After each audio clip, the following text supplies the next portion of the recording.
Tapatan po tayo ngayon 2010. Namumblema ka ba sa kapital? Balik kami 2005 mo. Noong 2005 ba, yan din ba ang problema mo? O tingnan nyo mabuti mga kapatid, 5 taon na po ang nagdaan sa buhay natin. Ang problema mo, di nababago. Pag may problema, may solusyon. Gusto mo isolve natin? Para masolve ang problema, dapat alam mo yung pinagmumula ng problema. Tama mo ba? Tingin nyo, anong problema? Anong cause? At bakit ang problema mo di nababago?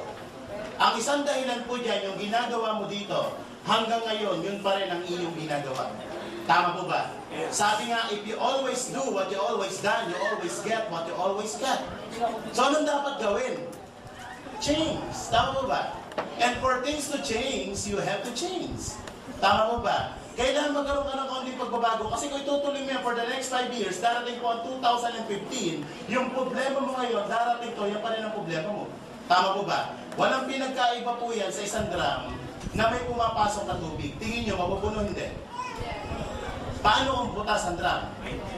O, listen, ito po yung nangyari sa atin for the past 5 years. Kumikita ka ng 10,000, gumagastos ka ng 10,000, may savings wala.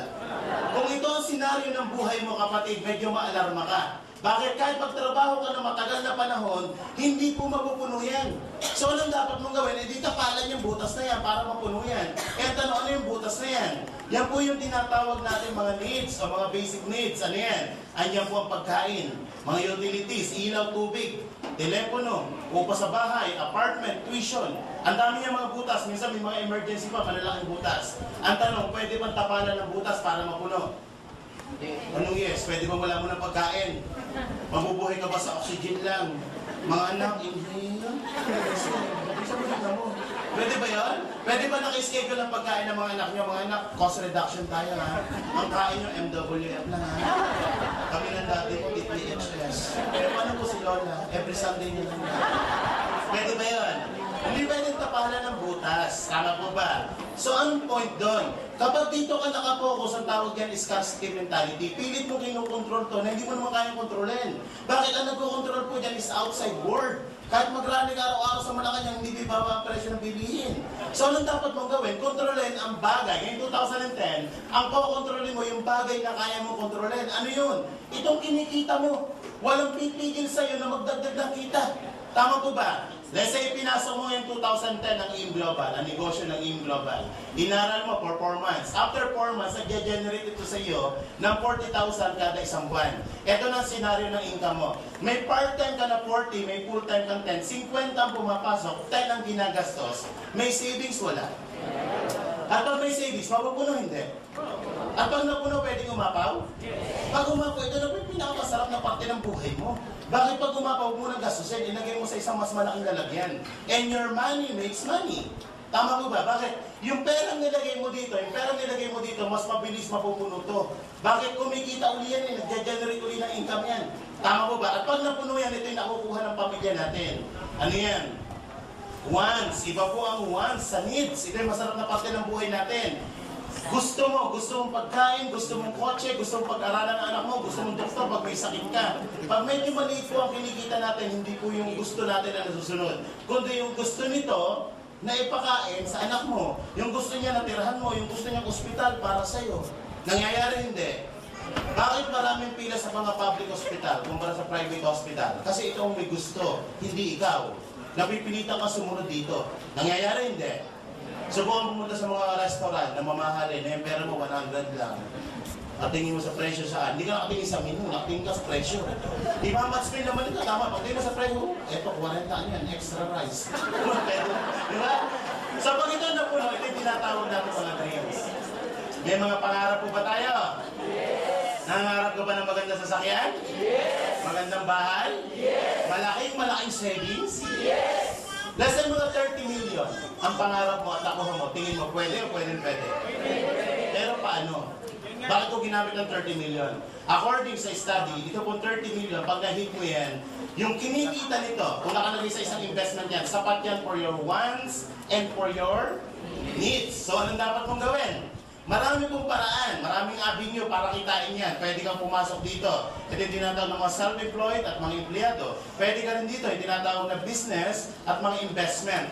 Kung ikaw ngayon, i-check natin, nasa ka ngayon, kung ikaw ngayon ay nasa kategoryang ganito, na sumusweldo ng 10,000 per month, sa loob ng isang taon, magkano ng ipon? 120,000. 10 taon ka magtrabaho, magkano po ang savings? 1.2 million. Kung 10 taon mong hindi ginagastos to, ibig sabihin na ikikain ka sa kapitbahay mo, na ikishampoo ka, na ikiligo ka, for 10 years may 1.2 million ka. Salog ka ng lipunan. Sino po dito mga employed na katulad ko? Taas mo kamay. Taas, huwag kayo mahiya. Okay, lalaki po natin. Sir, ilang taon na po kayo? 28. Ilang taon na po kayo nagtatrabaho, sir? 28 din? Incarnate ba, sir? Ilang taon ka nagtatrabaho? 6 years. Ang tanong, nakakaipon ka ba ng 10,000 per month sa loob ng 10 na taon? Okay, sir. Ang goal, ano pangalan mo, sir?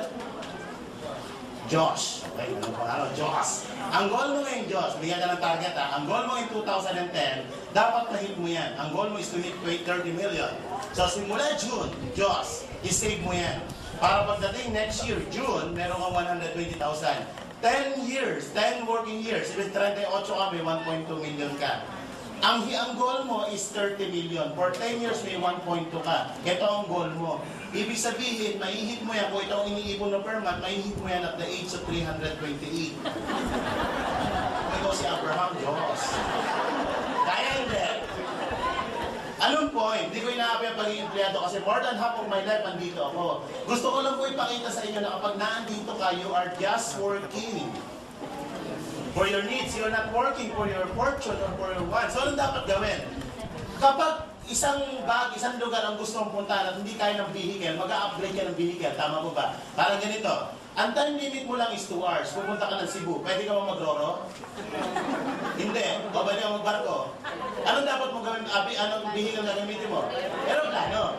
So meron kang iihit na ganito. Hindi mo kayang kuhanin dito kasi aabuti ka ng 328. Kahit laki mo ng laki restaurant, hindi mo kaya abutin yan. Tama po ba? So ano dapat mo gawin? Pupunta ka sa isang lugar na kaya mo mahito. Bababa ka ng kaunti dito. You have to work part-time for your fortune. Sa negosyo, pag-usapan natin, kaya bang kitain ng 100,000 kada isang buwan? Ay, sisiw yan. 2 araw, 1 araw nga lang kinikita dito yan. 12 months, magkano kita mo? Nasa isang buwan to, in 12 months, magkano? 1.2 million. Kung ito ang kinikita nyo, tingin nyo, malapit sa pangarap. Yes! So, anong dapat gawin? Kung ito ang ginagawa nyo po, kapatid, you have to change the formula. Change the formula. O add the formula. Hindi mo kailangan mag-resign. Alam niyo po, for more than 2 years, ginawang part-time ko. Nag-200,000 ako, part-time pa ako. Nag-resign na lang po ako kasi nahihiya na ako. Alam niyo bakit? Pagdating ng payroll doon, puro absent ako, natira sa 3,000. Eh dito, nagka-10,000 per day ako. Sabi ko sa boss ko, boss, you're fired. Nag-resign ako. Pwede kang mag-part-time. Ang kailangan aralin ito po, business skills and knowledge. Ito kayang pag-aralan 6 na buwan lang. Makamatan ka lang yan, libre yan. Upo ka lang dyan, matutunan mo yung business skills. Kaya marami nag-pay-fail sa negosyo simply because walang skills and knowledge. Tama po ba? Pero kung alam mo ang negosyo, hindi ka mag-pay-fail. Pero alam niyo po ba itong 10,000 sa employment? Napakataas ang requirements yan. Meron po yung tinatawag na employment skills and knowledge. Tama po ba? Ilang taon po ang elementary? Ilang taon ng high school? Ilang taon ng kolehiyo? Review board exam. Ilang taon kang nag-aral? 15 years para turuan ka kung paano kitain ng 10,000 per month. Yan ang tinuro sa atin for 15 years. Tama po ba? Eh, gross to. Anong unang binabawas dyan? SSS, pag-ibig, withholding tax, 2,000 na lang. Aabutin pa ng 3,000 yan. 2,000 na lang, magkano na iwan sa sweldo? 8,000. Mamamasahe, parito, 100 per day, 3,000. Magkano na iwan sa sweldo? 5,000, kakain. Pwede ba may bagong kabilang paamoy naman? Pwede ba 100 per day na budget sa pagkain? Tipid na tipid yan. 3,000 ulit. Magkano na iwan sa sweldo mo?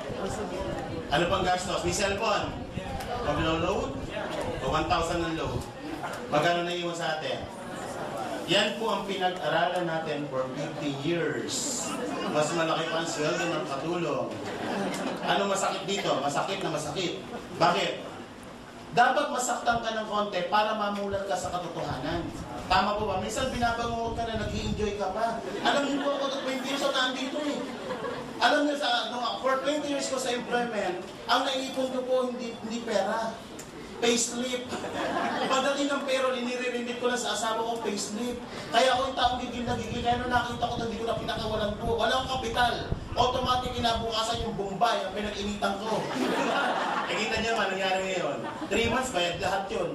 At maganda nito, kinapaunang kong utang. Ilan po ang credit card ko, mahigit 5 ang credit card ko. Ang dami ko mga personal loan. Kaya wala po naiiwan sa sweldo ko. Yung sinusweldo ko, binabayad ko sa mga bangko. So, nagsasabi ng pamilya. So, nakita ko to, utang din. Yung utang ko, umutang pa ako para sa negosyo. Ang maganda po nito, lahat ng utang na bayaran. Dating apartment na tinitirhan ko, ngayon nasa bagong kondo po ako, 3.2 million. So, ito lang, gusto nyo ko na ito. Okay. Anong dapat gawin? Skills and knowledge. Bago ka magsimula, dapat may kapital. Tama po ba? Wala pong negosyo, walang kapital. Tataya ka ng konti, hindi ka mananalo sa loto pag hindi ka tumaya. Kahit araw-araw kung lumakad ng panhod sa Quiapo, at hindi ka naman tumataya ng loto, hindi ka mananalo. Tama po ba? You have to invest. You have to invest your time, your energy, and your money.